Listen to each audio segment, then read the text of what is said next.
Okay, I just got the my new running shoes in. These are the Hoka. See what their name is. Put it on here somewhere. You can see it on the inside there. This is the Hoka.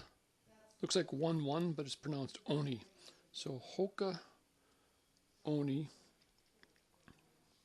Oni. These are neutral. These are the, you can see that, Bondi 5. And I was wearing the Clifton 2s, but from what I've read, the Bondi 5s are the most cushioned. I'm 60 years old, so I can appreciate some cushioning, prolong my running time. Don't have any knee problems, but I've always worn good shoes, either Saucony, Nike, or Hoka Oni. I've kind of been stuck on Hoka Oni lately. And these are meant for hard surfaces. So this kind of tread and this kind of setup and cushioning is meant for running on hard ground. So that's what I'll be running on today. I'll run 3 times a week. I'll run a 5K each time, Tuesday, Thursday, and Saturday. And I'm going to take these and I'll give them the road test today, and I will give you my impressions when I get back. Now, they come with these flat shoestrings. They call it flat shoestring technology or tying, is because even the eyes are a little flat here, you can see. But what I'm going to do is I am going to trade them out, the strings, for the quick ties. Because I always like to slip on and off my shoes. So that's what I'm going to do, is I'm going to put quick ties in by the laces. Also, I got these shoes on eBay. These are normally like about 167. I think I got them for like 117. I think they're up to the Bondi 6 now, so Bondi 5s are probably discontinued.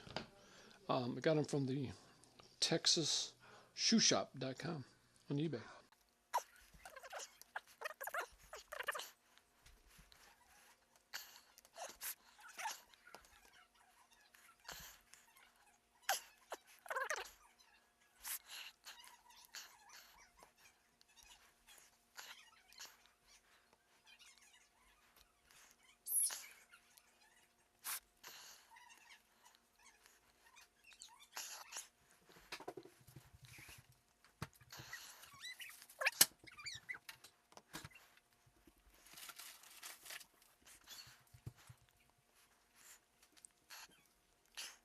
Boy, wouldn't be able to do these if you had arthritis, that's for sure.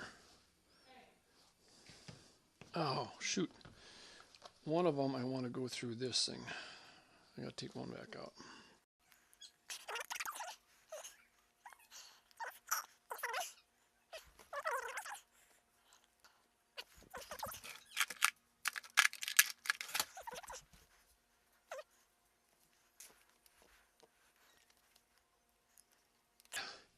Be a lot easier if I do it before I lace the other 2 up.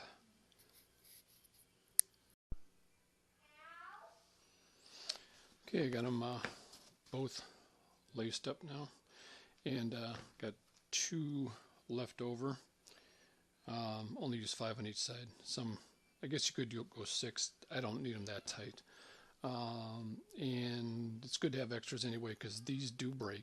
I have another kind similar to these in my other shoes, and they break from time to time, and sometimes I've got extra packages, so I've got plenty, but sometimes I'll just take them from maybe where they're not needed down here, bring them up, and so on and so forth. And I'll show you those and the other ones. And the other pair of shoes are the Clifton 2s. All right, I have them all laced up and on. One thing I like about the Hoka Onis is they always have these to pull them on. These are 11.5s. I normally wear a 10.5 shoe, but these are 11.5s. They always say go a little bit larger on your running shoes. And my Clifton 2 Hoka Onis were also 11.5. These don't seem to cinch up the shoes as tight as the other type that I had. And I'll show you those in the other shoe. So I may end up switching them out. I usually don't have my shoes laced up really loose. I mean, really tight anyway. They're usually pretty loose. As long as they don't fly off, that's all I care about. They do. One of the things that the Bondi 5s advertise is that they had a lot more room now in the toe area. And that seems to be true. I don't know if they're just fitting bigger, but they do seem to be very comfortable. They're not tight on the toes at all. So anyway, I'm going to go for my run, and then I'll give you my impressions of them. Okay, these are my other Hoka Onis. They'll be retired to just walking shoes. I don't know how many miles I have on these. A lot. I mean, 2 to 3 years of. I know you're supposed to change shoes in and out more often like that, but you can see how worn away it is. But I loved them. They're really good on the knees and very comfortable to run in. So we'll see how the Bondis compare to the Clifton 2s. But again, these are the quick elastic type fasteners that I was using, and they seem to be a little bit tighter than these that I have on there. You can see them in comparison there, the two different shoes. This is kind of a neat little gadget. It's to hang on the outside of your gym bag. It's called the Klitsch. But anyway, you just put it in between there, clamp it shut, clamp it down. Then you can just hang it on the outside of your bag if you want to. But anyway, just gonna put those back. And I'm gonna be one of the apps I use when I run is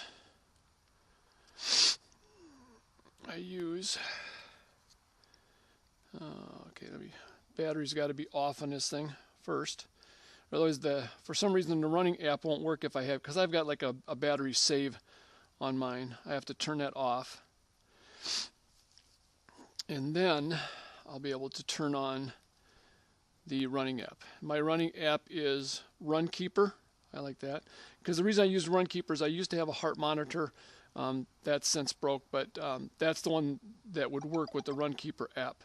So this is what I use when I'm ready to start running. I'll hit start, and then I'll quickly throw it in my armband while I'm listening to my pile. These are MP3 players, not Bluetooth.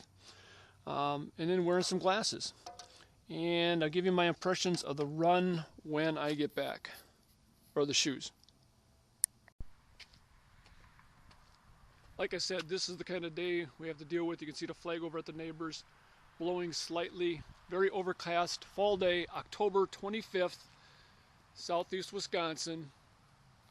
And we're going to go for the run now.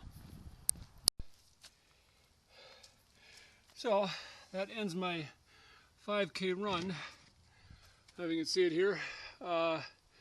Hey, anytime I can do it under 8 minutes, it's a win-win for me. But anyway, that was my run today. Show you what 5K worth of mileage looks on the bottom of a shoe. Oops, got a couple of stones I picked up there. Again, can hardly tell they're worn. It's only 5K. That's not bad at all. Somebody else was telling me about stones. I seen a review that talked about stones sticking in the bottom because of the width of the tread. I see I only picked it up in the one.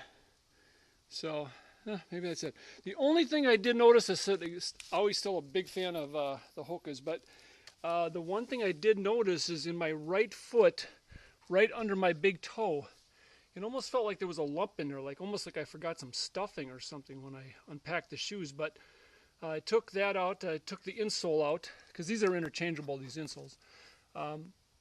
Took that out. There's nothing in there. It doesn't feel weird, and I didn't notice it walking, but running I definitely noticed it. So the only thing I can say is if that gives me a problem, I'll just take my other my insoles from my other Hokas and put them in there. But other than that, it felt really good.